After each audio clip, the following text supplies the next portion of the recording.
نماز کے دوران رکعتیں بھولنے کا مسئلہ اکثر مسلمانوں کو درپیش آتا ہے، اور پھر وہ پریشان ہو جاتے ہیں کہ اب ہمیں 3 اور 4 میں ڈاؤٹ ہو رہا ہے تو ہم 3 سمجھ کے پڑھیں یا 4 سمجھ کے پڑھیں، کیا کریں؟ تو اس کا بڑا آسان سا حل شریعت نے ہمیں بتایا ہے۔ پہلی صورت یہ ہے کہ اگر رکعت بھولنے کا واقعہ زندگی میں پہلی مرتبہ ہو رہا ہے تو اب شرعی حکم یہ ہے کہ اس نماز کو توڑ کے نئے سرے سے نماز شروع کر لیں۔ دوسرا یہ ہے کہ اگر زندگی کا پہلا واقعہ نہیں ہے بلکہ بار بار شیطان اس قسم کے وسوسے سے ڈالتا ہے کہ بندہ رکعتیں بھول جاتا ہے، تو پھر اس کی 2 صورتیں بنتی ہیں۔ پہلی صورت یہ بنتی ہے کہ آپ اپنے دماغ پر زور ڈالیں، اگر کسی رکعت کے نمبر کی طرف غالب گمان ہو رہا ہے، دل اسی طرف مائل ہو رہا ہے، تو وہی نمبر سمجھ کر نماز مکمل کر لیں، نماز درست ہو جائے گی، سجدہ سہو بھی آپ کو نہیں کرنا۔ مثال کے طور پر 2 رکعت اور 3 رکعت میں آپ کو ڈاؤٹ ہو گیا کہ 2 ہوئی ہیں یا 3 ہوئی ہیں، اور آپ نے دوران نماز پڑھتے ہوئے فوراً غور و فکر کیا اور آپ کو یاد آ گیا، غالب گمان ہو گیا کہ میرا ذہن اس بات کی طرف زیادہ مائل ہو رہا ہے، غالب گمان ہو رہا ہے کہ 3 ہوئی ہیں 2 نہیں ہوئی، 2 کا ہلکا سا شائبہ آ رہا ہے، تو جس طرف دل جم رہا ہے، جس طرف غالب گمان ہو رہا ہے، اسی رکعت کو سمجھتے ہوئے بقیہ رکعتیں مکمل کر لیں، کوئی سجدہ سہو نہیں کرنا، آپ کی نماز درست ہو جائے گی۔ لیکن مثال کے طور پہ ایسا شک پڑ گیا 50-50 والا کہ یار 2 اور 3 میں مجھے شک ہے، 2 بھی لگ رہا ہے 50% وہی صحیح ہوگی، 3 لگ رہا ہے 50% وہی صحیح ہوگی، اور کسی ایک نمبر کی طرف آپ کا رجحان نہیں ہو رہا، دل مائل نہیں ہو رہا، تو پھر شریعت کا حکم یہ ہے کہ کم نمبر کو اخذ کیا جائے۔ 2 اور 3 میں ڈاؤٹ ہو جائے تو پھر 3 نمبر کو نہیں بلکہ 2 نمبر کو اخذ کریں، 2 چھوٹا ہے۔ 3 اور 4 رکعتوں میں ڈاؤٹ ہو جائے کہ 3 پڑھی ہیں یا 4 پڑھی ہیں تو 3 سمجھ کے نماز مکمل کریں۔ لیکن اب چونکہ شک پڑ گیا ہے تو اب آخر میں سجدہ سہو کرنا پڑے گا، پہلی چیز۔ دوسری چیز کہ اب اس کے اندر چونکہ شک پڑ گیا ہے تو ہو سکتا ہے مثال کے طور پہ 4 اور 3 میں اس کو ڈاؤٹ ہوا،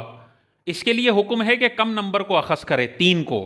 لیکن اس کا بہت زیادہ امکان ہے کہ جس کو یہ تیسری سمجھ رہا ہے نا وہی چوتھی ہو، اور جس کو یہ چوتھی سمجھ رہا ہے نا وہ 5ویں ہو۔ تو اس میں پھر یہ اضافی ایک اور قید آ جاتی ہے کہ اس میں جو اس کے حساب سے تیسری بن رہی ہے اس میں بھی یہ قاعدہ آخرہ کرے گا۔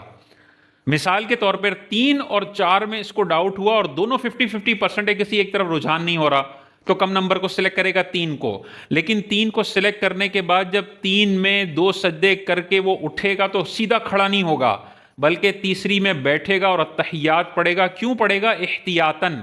ہو سکتا ہے یہ چوتھی رکعت ہو، جب چوتھی رکعت ہو سکتی ہے تو چوتھی میں تو التحیات میں بیٹھنا نماز کے فرائض میں سے ایک فرض ہے، قاعدہ آخرہ فرض ہے، وہ نہیں چھوڑا جا سکتا۔ تو اگر تیسری اور چوتھی میں ڈاؤٹ ہوا اور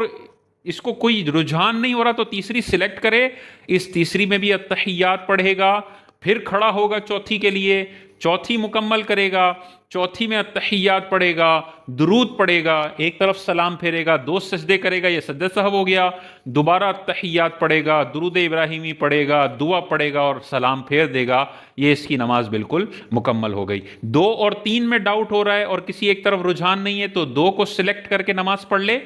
2 پہ تو وہ التحیات میں بیٹھے گا، تیسری میں بھی بیٹھے گا، کیونکہ تیسری ہو سکتا ہے چوتھی ہو، تو قاعدہ آخرہ تو چھوڑ نہیں سکتے، احتیاطاً تیسری میں بھی بیٹھ جائے اور پھر کھڑا ہوگا اور چوتھی میں بھی بیٹھے گا۔ تو گویا کہ 2 اور 3 میں ڈاؤٹ ہوا اور کسی ایک طرف رجحان نہیں ہے تو اگلی 3 رکعتوں میں اس نے التحیات بیٹھ کر پڑھنی ہے، تاکہ قاعدہ آخرہ کا جہاں جہاں امکان ہے وہاں وہ بیٹھ جائے، تاکہ فرض کہیں چھوٹنے والی نوبت نہ آئے۔ اگر 2 رکعتی نماز ہے، فجر کی جیسے نماز ہے، اور آپ 1 اور 2 رکعت میں آپ کو ڈاؤٹ ہو گیا یار یہ پہلی رکعت ہے یا دوسری رکعت ہے، اور کسی ایک طرف رجحان نہیں ہو رہا تو کم نمبر کو سلیکٹ کرنا ہے، یعنی 1 کو سلیکٹ کرنا ہے، اور یہ 2 بھی ہو سکتی ہیں تو 1 پہ بھی بیٹھیں گے التحیات میں فجر میں، اور دوسری میں بھی بیٹھیں گے، اور آخر میں سجدہ سہو کر کے نماز مکمل کر لیں گے۔